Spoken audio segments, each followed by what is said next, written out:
गम जीवं दवं जिन्वर वसेन जननी दिट्टं देवीन्द्रविन्दवन्दं वन्दे तं सर्वदा शिरसा। नमो हरिहन्ताणं नमो सिद्धानं नमो वैरियाणं नमो वज्रायाणं नमो लोये सर्वसावुणं। जय बोले अंतिम तीर्थंकर विनायक श्री महावीर भगवान की जय। परम पूज्य विक्षण ज्ञान उपयोगी आचार्य गुरुदेव श्री वसुनंदी जी महामुनि राज की जय। अहिंसा में विश्व धर्म की जय। जय परम पूज्य मुनि श्री श्रद्धानंद महाराज की जय।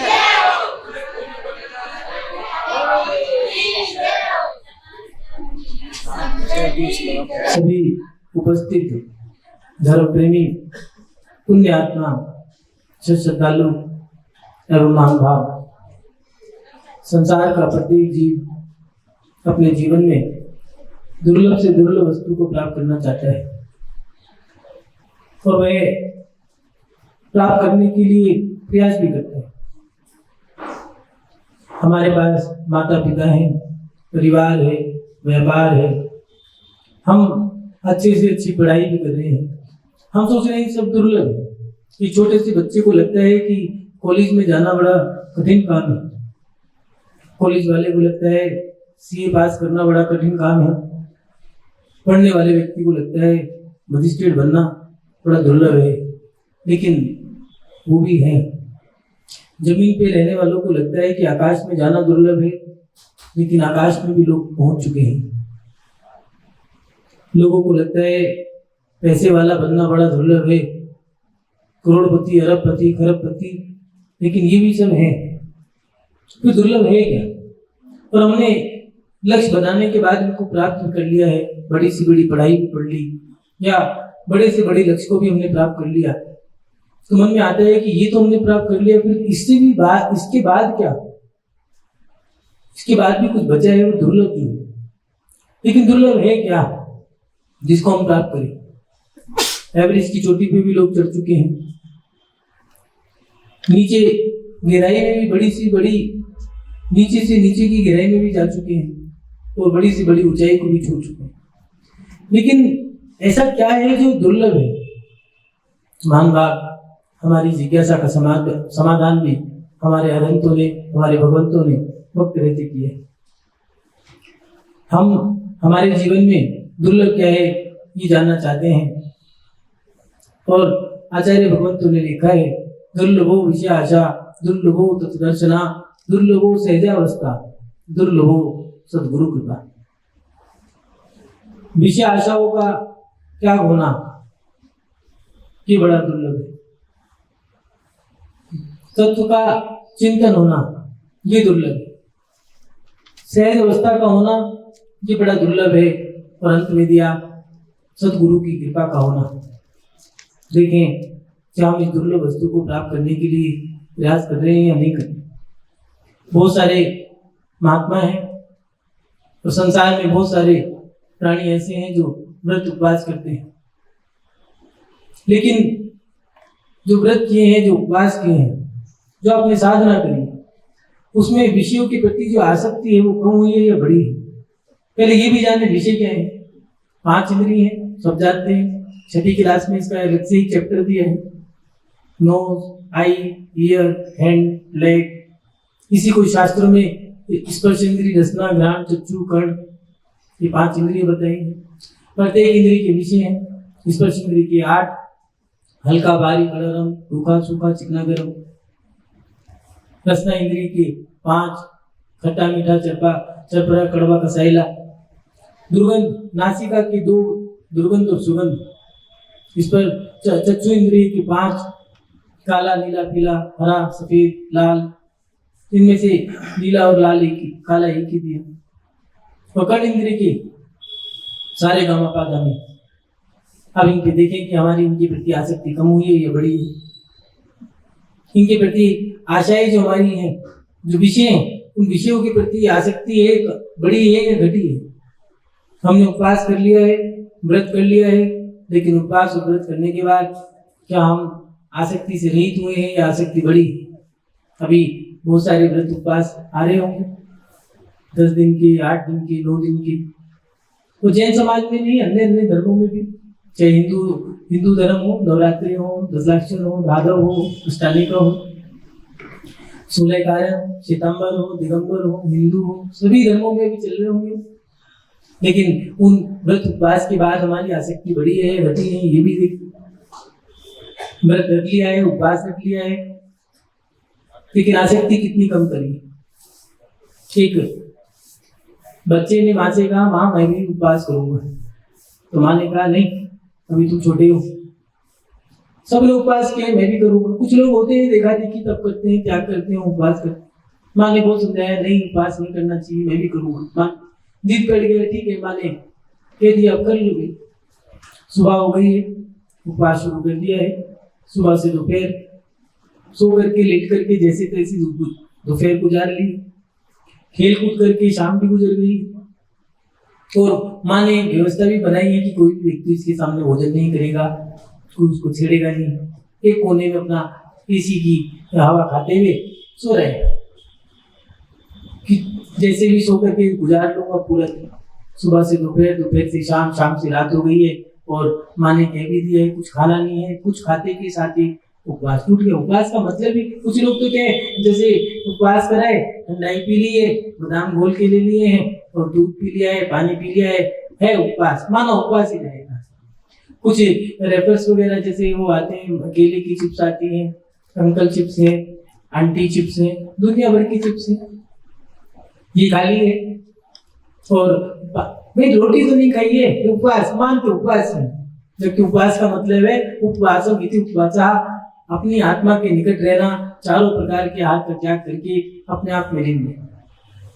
रात के 10 बज गए, 12 बज गए, 1 बजे, करवटें बदलते बदलते थक गया है, अब क्या करें, बस प्यास लग रही है, भूख, अच्छी सी सुगंध भी आई, तो उन्होंने कहा अब तो रहा नहीं जा रहा है। माँ के पास गया, माँ ये बता तेरे कितने बेटे हैं?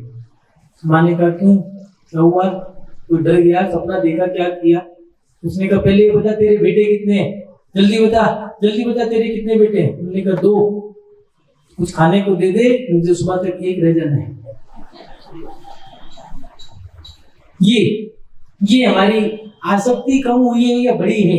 ये देखें, हम उपवास करने के बाद, व्रत करने के बाद हमारी इच्छाएं कम हुई है, घटी है। इनको घटाना, विषय आशाओं से आसक्ति को भी कम करना, ये बड़ा दुर्लभ है। और इसके बाद दुर्लभो तत्व दर्शन, तत्व दर्शन का होना दुर्लभ है। जिसके जीवन में तत्व दर्शन नहीं है, तत्व चिंतन नहीं है, तत्वों का ज्ञान नहीं है, उसका जीवन व्यर्थ है। किसी ने कुछ कहा नहीं, बस उसने मेरे साथ ऐसा कर दिया। साधु को पहले भी बताया था कि साधु को अगर रोग आता है तो उसका वैराग बढ़ता है, गृहस्थ को रोग आता है तो वो रोता है, इसने मेरे ऊपर जादू टोना कर दिया, टोटका कर दिया, मंत्र फेर दिया, मेरे घर के अंदर कुछ डाल दिया। ये एक व्यक्ति घर के बाहर रोज उठता है तो उसे पत्थर नजर आता है और कहने लगा कोई मेरे ऊपर टोटका करके जाता है। घर के बाहर डेली पत्थर पड़े रहते हैं और उनकी संख्या भी 10-12 ही है। और हुआ ये कि एक दिन उसने कहा देखता हूँ कौन डाल के जाता है। जब सुबह उठा तो पता चला कि कुछ गधे किसी की सामग्री को लेके जाते हैं, वो मकान बनता है तो रोड़ी पत्थर वो ज्यादा भरने के कारण तो वहां पर उसके घर के आगे कुछ गिरती, कुछ थोड़ी दूर जाके गिरती, ऐसे पता लगा कि कुछ गधों का सामान जो है उसके घर के आगे गिर जाता है। ये हमारी जो मान्यता है, अगर तत्व चिंतन होता तो ये ठीक है, कोई गिर गया, लेकिन हमारे जीवन में तो ये है कि जो भी हो रहा है सब हमारा दूसरा करने वाला है, लेकिन हम ये नहीं जानते कि हमारे साथ जो हो रहा है हमारे कर्मों का खेल है। राम, लक्ष्मण और सीता सब जानते हैं इस नाम को, भारत ही नहीं पूरा विश्व जानते हैं। और सीता ने और राम ने जितना संघर्ष किया अपने जीवन में, जंगल जाना, सीता का हरण होना, उन्हें लूट के आना, वनवास के लिए सीता को भेजना, तो भेजा भी कैसे कि कितानपत सेनापति को बोला सीता को ले जाओ, और ले जाने के बाद पद्म पुराण में आचार्य रविशेन स्वामी जी ने इसका अलग से ही कांड बनाया। उन्होंने इतना अच्छा वर्णन किया है तत्व चिंतन का। बता रहे हैं कि सीता ने जब स्वप्न देखे हैं, उन सपनों में उन्होंने बताया कि मैंने ये देखे हैं, कुछ बताओ कैसे हैं। राम जी ने कहा सारे सपने अच्छे हैं, बस उन 4 सपनों में से एक सपना बुरा है, सिंहासन से नीचे गिरना। बस इतना कह के मौन हो गए और वो समझ गए कोई मेरे साथ अनहोनी घटना घटनी है। जब भी कोई व्यक्ति किसी के पाप कर्म का उदय आता है तो वो धर्म करता है। राम जी ने दान करवाया, मंदिरों में अनुष्ठान करवाए, सीता जी ने यात्रा के लिए जो दोला हुआ था यात्रा करने का, यात्रा के लिए रख दिया कि मैं यात्रा करूं सम्मिश्र की। और कुछ लोगों ने आकर के महाराज के कान भर दिए हैं। राम जी ने सीता को आदेश दे दिया है सेनापति को कि सीता को रथ पे बिठा करके सम्मिश्र शिखर की यात्रा करा दो और वापस लाते हुए उस जंगल में छोड़ना जिस जंगल में सबसे ज्यादा भयानक जानवर रहते। बस गर्भवती है, संतान होने का समय ही है, यात्रा करा दी और जब जंगल में छोड़ करके जाने लगे सेनापति कहते हैं राज आज्ञा है, अगर राज आज्ञा नहीं होती तो मैं ये कार्य न करता। जीवन में सबसे बड़ा अभिशाप जो है वो है सेवक बनना। कभी जीवन में सेवक मत बनना। आज की जो पार्टी चल रही है नौकर बनने की, सर्विस करो, जॉब करो, ड्यूटी करो, ऑफिस जाओ, कुछ भी करो, लेकिन इसको हिंदी में बोलो तो नौकरी बोलो, गुलामी उर्दू में बोलो तो इसको गुलामी कहते हैं, हिंदी में बोलो तो इसे नौकरी कहते हैं। और नौकर की कहावत है नौकर के 9 काम 10वां हाजी, ये तो बोल रही है। दासत्व का जीवन सबसे बुरा जीवन है। कितानवत सेनापति रो रहा है कि राज आज्ञा है, मुझे उसका पालन करना पड़ेगा, मैं छोड़ के जा रहा हूँ। सीता रोने लगी कि ऐसे समय में मुझे पति ने कहाँ छोड़ा। और जाते जाते भी कह रही है कि सेनापति राम से मेरा एक संदेश दे देना कि अगर उनसे कहना है तो इतना ही कह देना कि सीता ने कुछ नहीं कहा आपके बारे में। लोगों के बहकावे में आकर के आपने मुझे छोड़ा है, लेकिन उनके बहकावे में आकर के धर्म मत छोड़ना। बस सोचो, विचार करो कि ऐसी भावना, ऐसा चिंतन हमारा बन पा रहा है या नहीं बन पा रहा। ऐसा तत्व दर्शन। अंजना सती 22 साल तक पवन जी ने उन्हें देखा नहीं है। राम तो युद्ध के लिए जा रहे हैं, आरती उतारनी है और अंजना आरती लेके खड़ी है। और जैसे ही पवन जी ने देख लिया है, ऐसे जोर से लात मारी कि मनुष्य चेहरा दिखा दिया। सुबह जाने से पहले सारी सखियां, सारी दासियां रोने लगी कि 22 साल तक देखा भी नहीं और आज पहली बार देखा तो उसमें भी इतनी जोर की लात मारी है कि ऐसी क्रश काया को लेकर के कैसे सहन करेगी। सब रोने लगे। अंजना भी रो रही है लेकिन चेहरे पे मुस्कान है और सब कह रहे हैं कि हम रो रहे हैं और तुम हंस रही हो। कहने लगी ये तो खुशी के आंसू हैं कि 22 साल तक देखा भी नहीं, आज लात ही मारी हो, कोई बात नहीं, हुआ तो सही। सोचो क्या ऐसा चिंतन हमारा बन पा रहा है, नहीं बन पा रहा। दुर्लभ तत्व दर्शन। हमारे जीवन में तत्व चिंतन होना जरूरी है। हमें किसी ने कुछ कहा है तो हमारे कर्म की वजह से मिलता है। जो मिल रहा है, जो सामग्री है, वो सब मेरे कर्मों की वजह से है। मैं कुरूप हूं तो मेरे कर्म से मैंने किसी को कुरूप किया होगा। मैं हगला रहा हूं तो मेरे कर्म की वजह से मैंने जब जिब्बा का वचनों का दुरुपयोग किया होगा। मैं किसी का सुर अच्छा नहीं है, किसी का कंठ अच्छा नहीं है, किसी का रूप अच्छा नहीं है, किसी की गाठी अच्छी नहीं है, कोई रोगी है, कोई कोड़ी है, ये सब हमने जैसा जैसा किया था वैसा वैसा ही हमें मिल रहा है। ऐसा चिंतन क्यों नहीं कर पा रहे? क्योंकि हमारे जीवन में ये तत्व चिंतन होना ये भी एक दुर्लभ है। सम्यक दृष्टि की पहचान ही है कि वो जब भी दुख आता है तो कर्मों को रोता है और मिथ्या दृष्टि सामने वाले के लिए उसको दोष दे। मेरे घर में किसी ने टोना टोटका कर दिया है, किसी ने मुझे गाली दे दी है, किसी ने गाली नहीं दी। जब आचार्य मांगतुम स्वामी जी को जेल में डाल दिया गया है, क्या चिंतन कर रहे होंगे? सोचो, विचार करो। उन्होंने किसी को दोष नहीं दिया, सब मेरे कर्मों का दोष है और हम बंधे हैं, बैठे हैं, भगवान की भक्ति कर रहे हैं, ताले अपने आप टूट जाते हैं। ये क्या है? ये तत्व चिंतन का फल मान भाव। दूसरा जो दिया है दुर्लभो तत्व दर्शन, तत्व दर्शन का होना ये अति दुर्लभ है। और उसके बाद दिया दुर्लभो सहजा वस। हमारे जीवन में सहज अवस्था का होना भी बड़ा दुर्लभ है। सहज अवस्था, ये जो सहज अवस्था है सरल नहीं है। कहीं ऐसा तो नहीं हम दिखते कुछ हो, होते कुछ हो, करते कुछ हो, कहते कुछ हो, बोलते कुछ हो, सोचते कुछ हो, खाते कुछ हो, दिखाते कुछ हो। सोचिए, विचार करें कि क्या हम सहज अवस्था में सरलता से, सहजता से अपना जीवन जी भी रहे हैं। कभी कभार मन में आता है कि भगवान कहाँ आके फंस गए हैं इस पंचम काल में। लोगों के पहले चेहरे पढ़ करके ही साधु अपना जीवन जी लिया करते थे। ठीक है, ये व्यक्ति भक्त है और उसको आशीर्वाद देंगे। अब तो बड़ी दिक्कत है, जो भक्त है पता चला वो तो कम भक्त है, और जो कम भक्त है वो भक्त निकला। जिसको डांट पड़नी थी वो भक्त निकला, जिसको पुचकार पड़नी थी वो कम भक्त निकला। ये हमारे साथ ऐसी स्थिति हो गई है। महात्मा गांधी जी सत्याग्रह आंदोलन चलाए, उनके जीवन की घटना कैसा जीव व्यक्ति होगा। मैं चिंतन करता हूं कि इतने सारे राष्ट्रपति हुए हैं, लेकिन पूरे भारत के अंदर एक ही राष्ट्रपिता हुए जिनको पूरे विश्व ने, और जितने भारत ही नहीं पूरे विश्व ने सम्मान दिया। कैसा जीवन उनका होगा, आदर्श जीवन जीने वाले। आज जिनको पढ़कर के लोग अपने जीवन में, राजनीति में अगर जाना है तो पहले महात्मा गांधी को पढ़ते हैं। ऐसे नहीं भारत के लोग, बिल क्लिंटन हो, बराक ओबामा हो, सब लोगों ने उनको पढ़ा है। मोदी जी हो, उन्होंने भी महात्मा गांधी को। लेकिन किया क्या, ऐसा क्या किया लोग उसको पढ़ते हैं, उनको सुनना चाहते हैं, उनको पढ़ना चाहते हैं, उनको देखना चाहते हैं, चाहे किताबों में देखें, चाहे चित्र देखें, चाहे उनकी जीवनी को देखें। क्यों? गांधी जी का सत्याग्रह आंदोलन चल रहा है और जेल में बंद कर दिया गया है। एक साउथ अफ्रीकन निग्रो उनको बहुत परेशान करते, उनका लोटा चुका देना, कभी मटका फोड़ देना, कभी पानी बिखेर देना, परेशान करने का काम उसका है। और समय बीत गया है। महात्मा गांधी तो गांधी है और महात्मा भी वो अनदेखा कर रहे हैं, कोई बात ठीक है, कब तक करेगा आदमी तो कल। और कई समय बीत गया, रोज यही क्रिया है, कभी पानी खिला देना, कभी मटका फोड़ देना, कभी सामान छुपा देना। और आज बहुत समय बीतने के बाद अचानक एकाएक गांधी जी एक सिपाही से पूछते हैं, क्यों, वो व्यक्ति कहाँ है, तो उसकी छुट्टी हो गई। तो सिपाही कहने लगा, नहीं, उसको तो उम्र कैद की सजा मिलनी है।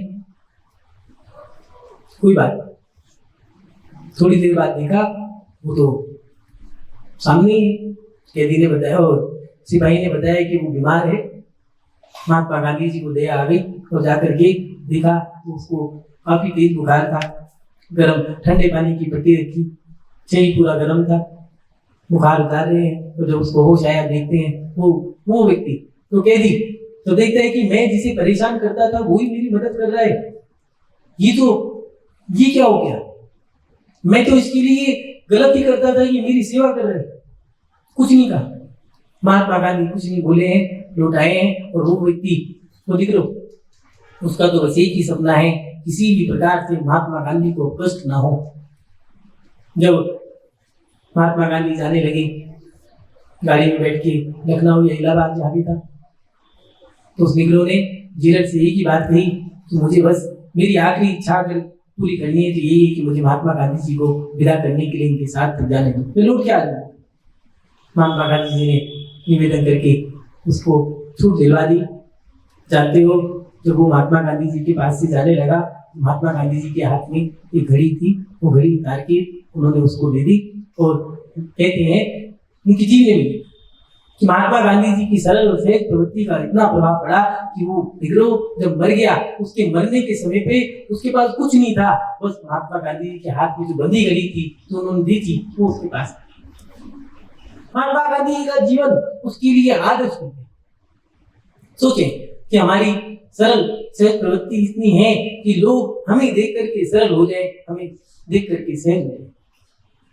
सोचो, चिंतन करें कि ऐसी प्रवृत्ति हमारी है या नहीं। ऐसा तत्व दर्शन सुकरात के ऊपर गरम गरम खीर है और उसका कटोरा भर के गुस्से में आकर के उसकी पत्नी ने उनके ऊपर डाल दिया, और सुकरात तो हंसने लगे। तो उसके सब मित्र कह रहे हैं, ये क्या हुआ, गरम खीर तो तुम्हारे ऊपर डाल दिए, जल गए फिर भी। तो कहने लगे, शुक्र मनाओ कि कटोरा था, अगर भिगोना होता तो पूरा ही जलता, आधा ही जलाओ। क्या ऐसी सोच हमारी नहीं हो सकती? इतनी सरल और सहज प्रवृत्ति, इनको सुनकर के हम अपना आदर्श बनाना चाहते हैं। क्या ऐसा नहीं हो सकता कि हम ऐसी कुछ क्रिया करें कि लोग हमें अपना आदर्श बनाए? हम अपने जीवन में जिन चीजों को प्राप्त कर रहे हैं वो दुर्लभ नहीं हो तो बहुत सहज है। तुम थोड़ा सा संघर्ष करो, थोड़ा सा पुरुषार्थ करो, तुम्हें पढ़ाई अच्छी से अच्छी तुम डिग्री ले सकते हो, अच्छी से अच्छी तुम पढ़ाई कर सकते हो, अच्छी से अच्छी तुम्हें नौकरी मिल सकती है, तुम पैसा भी कमा सकते हो, तुम घूम भी सकते हो, उड़ सकते हो, आकाश में जा सकते हो, कोई बहुत बड़ी बात नहीं है। लेकिन विषयों के प्रति आसक्ति कम करना ये दुर्लभ है, तत्व चिंतन का होना ये दुर्लभ है, सहज अवस्था का होना दुर्लभ है, और सबसे अंत में जो दिया दुर्लभ वो सदगुरु कृपा है। सदगुरु की कृपा होना बड़ा दुर्लभ है। आप लोग कहते हो गुरु गुरु गुरु, आप लोग चिल्लाते रहते हो, नमोस्तु करते हो गुरु, लेकिन ये जरूरी नहीं है कि उन्होंने आपको अपना शिष्य मान लिया हो, अपना भक्त माना। और दूसरी बात, भक्त मानने के बाद उनकी कृपा का होना ये बड़ा दुर्लभ है।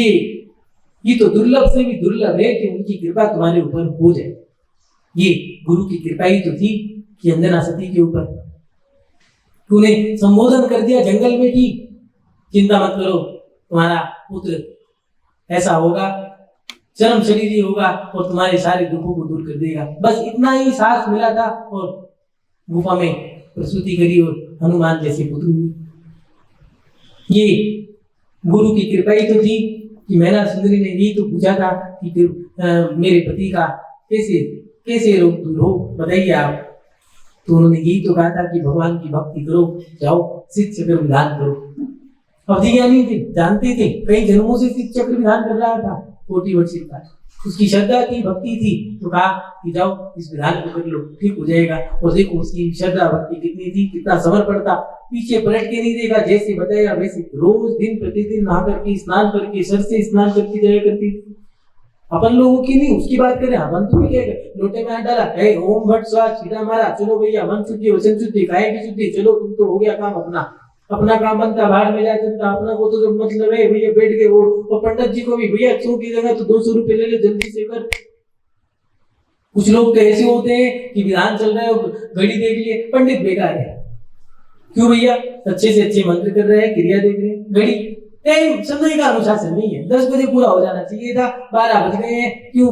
अब भैया भूख प्यास भी तो लग रही है, बढ़िया से बढ़िया संगीतकार चाहिए, विधान चाहिए, सब चीज चाहिए, लेकिन हम अच्छा दूसरी बात ये भी है कि हम तो 10 बजे आए, विधान पूरा 11 बजे हो जाना चाहिए। ये समर्पण नहीं, समर्पण उनका था जिनके साथ अतिशय हुआ। गुरु कृपा का होना बड़ा दुर्लभ है। गुरु के प्रति, गुरु के बारे में क्या बताएं महानुभाव, यहाँ पर तो सबसे अंत में ये चरण क्यों दिया? क्योंकि सरल होना एक बार सरल है, तत्व चिंतन का होना सरल है, और विषयों के प्रति जो आशाएं हैं उन आसक्तियों का होना भी सरल है, लेकिन गुरु की कृपा का होना तो बड़ा दुर्लभ है। ये बहुत दुर्लभ है कि तुम, कई बार ऐसा होता है कि शिष्य भी क्यों ना हो, वो गुरु से कह दे समाधि करा दो, पता नहीं समाधि हो पाएगी या नहीं हो पाएगी, हाँ कर दें या नहीं कर दें, परख लें। समाधि छपक नहीं करता है, छपक तो निवेदन कर देता है कि आप मुझे आत्म कल्याण करने की स्वीकृति दो। अगर स्वीकृति वो नहीं दे, कैसे वो आत्म कल्याण कर लेगा?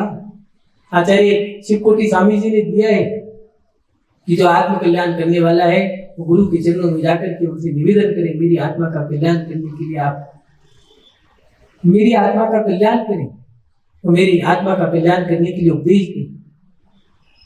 जरूरी नहीं है वो उपदेश दे दे, कई तीर्थंकर ऐसे हुए जिनकी दिव्य धनी नहीं की, जब तक उसका पुण्य नहीं होगा तब तक कुछ नहीं हो सकता। कितना भी वैरागी हो, कितना भी आत्म कल्याण का इच्छुक हो, बैठे रहो, गुरु की कृपा जब तक नहीं होगी समाधि का होना बड़ा दुर्लभ है। इसलिए दिया है, धर्मात्मा निकट हो चर्चा धर्म सुनावे, वैसा धाम रखे गाफिल न होने पावे। तो धर्मात्मा माने धर्मात्मा तुम नहीं है, तुम ग्रस्त हो सकते हो, श्रावक हो सकते हो, सम्यक दृष्टि हो सकते हो, लेकिन जिनकी आत्मा में धर्म बस गया है उसको धर्म आत्मा का है। ऐसे वो धर्मात्मा, वो मुनि तो सामने होते हैं तो तुम्हें बार बार संबोधन करते हैं, सावधान रहो, सुन रहे हो, मेरी बात को सुनो, ये संसार है, इसको छोड़ने का प्रयास करो। जो समय शिविर की यात्राएं करी हैं, जो भगवान की पूजा करी, उसका चिंतन करो, ये मोह माया को छोड़ो। कैसे कैसे कितने प्यार से, कितने सचेत होकर सुधार रहे हैं, कितना उसको लीन कर रहे हैं ध्यान में, कैसे उसको सुरक्षित कर रहे हैं, उसकी कैसी चिंता कर रहे हैं और कैसे उसको सावधान कर रहे हैं। ये है गुरु कृपा कि हमारी, उस गुरु कृपा से हमारा पद हुआ क्या, कई जन्मों को हमने समाप्त कर दिया है। आचार्य भगवंतों ने दिया है, अगर कोई व्यक्ति समाधि करता है मुनि बनकर, अगर मुनि बनकर के कोई समाधि करता है तो वो व्यक्ति अंतिम ज्यादा से ज्यादा 8 भव है, इतने में वो मोक्ष चला जाए। लेकिन ये भी बड़ा दुर्लभ है। गुरु जी बहुत अच्छी बात कहा करते हैं कि 2 चीजें एक साथ याद आती, उनकी कृपा, वाकई में गुरु की कृपा एक बहुत बड़ी चीज है। मेरे साथ तो हुआ ही है, मैं तो क्या बताऊं, जीवन उदाहरण है। स्वास्थ्य खराब है, अजमेर का ही है, सन 2014 में बहुत ज्यादा स्वास्थ्य खराब हो गया, कई अंतराई हुई, लगभग 100-125 अंतराई जब हो गई चतुर्मास में, और वीकनेस ज्यादा थी। दीक्षा का भी लंगोटी और दुपट्टा था, सोच लिया है कि दुपट्टा छोड़ देंगे, सब कुछ तो सहन कर ही रहे हैं, एक टाइम भोजन कर रहे हैं, पीछे कमंडल है, पैदल चलते हैं, सब कुछ है, ठीक है। दीक्षा की घड़ी भी आ गई है, अलग दीक्षा होनी है, और वो सब लोग जा रहे हैं, बिहार हो रहा है, और हमारी समर्थ नहीं है बिहार करने की, अब क्या करें। तो गुरु जी का हम देख रहे हैं, खुद को शुगर है, शुगर के पेशेंट है, कितनी सरल और सहज प्रवृत्ति, कितना वात्सल्य उनका रहता है। वाक्य में अगर ये आचार्य ने हो तो आत्मा का कल्याण नहीं, उनकी क्या करुणा रही होगी हमारे ऊपर। मैं तो उस दिन को आज भी याद करता हूँ, कभी अस्वस्थ होता हूँ तो वो दिन याद करके सोते ही स्वस्थ हो जाता हूँ। मेरा हाथ पकड़ लिया और हाथ पकड़ के कह रहे हैं चिंता मत करो, पहुंच जाएंगे हम। हाथ पकड़ के चल रहे हैं और पता नहीं कहां से शक्ति आई है मेरे पास, मैं कैसे चलने लग गया हूं, मुझे नहीं पता। कि मैं जीवंत उदाहरण बता, हम उपवासी हैं, उनको शुगर है। दिल्ली में सन 2012 में जब हम थे तो वहां पर वो घटना घटी कि डॉक्टरों ने कह दिया, जवाब दे दिया 750-800 शुगर, और बलवीर नगर में वो रुके हैं और डॉक्टर कह रहे हैं कैसे बचेंगे। आहार करके सब साधु आए हैं, स्वस्थ नहीं है वो खुद, और फिर भी सबसे पूछ रहे हैं सबका स्वास्थ्य ठीक है, कैसा स्वास्थ्य है। ये है गुरु की कृपा। खुद अस्वस्थ होने के बाद भी सामने वाले से पूछ रहे हैं आप कैसे हैं, स्वास्थ्य तो ठीक है। मान बात, ये गुरु की कृपा होना बड़ा दुर्लभ है। अगर गुरु कृपा ना होती तो क्या हम ऐसे होते, क्या दिगंबर साधु आप लोगों के बीच में बैठ पाते, या आचार्यों की कृपा ना होती तो क्या ये प्रभावना के सूत्र हम आपके पास पहुंचा पाते, क्या महावीर के संदेश को घर घर पहुंचा पाते। ये उनका वात्सल्य, ये करुणा, ये गुरु की जो कृपा है, ये होना बड़ा दुर्लभ है। मान बात, हम अपने जीवन में दुर्लभ है उन चीजों को प्राप्त करने का प्रयास करें। ये संसार की सामग्री तो मिट्टी के रेत की तरह है, जैसे रेत में हाथ डाल करके जितनी मुट्ठी को भींचते रहोगे रेत उतनी निकल जाती है। ऐसी संसार की सामग्री है, जितना इनको पकड़ते हो ये उतना दूर जाता है। अगर दुर्लभ चीज है तो वो है अपने जीवन में विषयों के प्रति आसक्ति, इसको कम करना, तब तो दर्शन को प्राप्त करना, सहज सरलता इनको एवं गुरु की कृपा को हमें अपने जीवन में प्राप्त करना होगा। मानव आप सभी लोग अपने जीवन में गुरु कृपा को प्राप्त करते हुए सरल सरल प्रवृत्ति के साथ अपना जीवन जिए। इन्हीं शब्दों के साथ अपनी श्रृंखला को विराम देता हूँ। जय बोले परम पूज्य आचार्य गुरुदेव श्री वसुनंदी जी मुनिराज की, अहिंसा में विश्व धर्म की।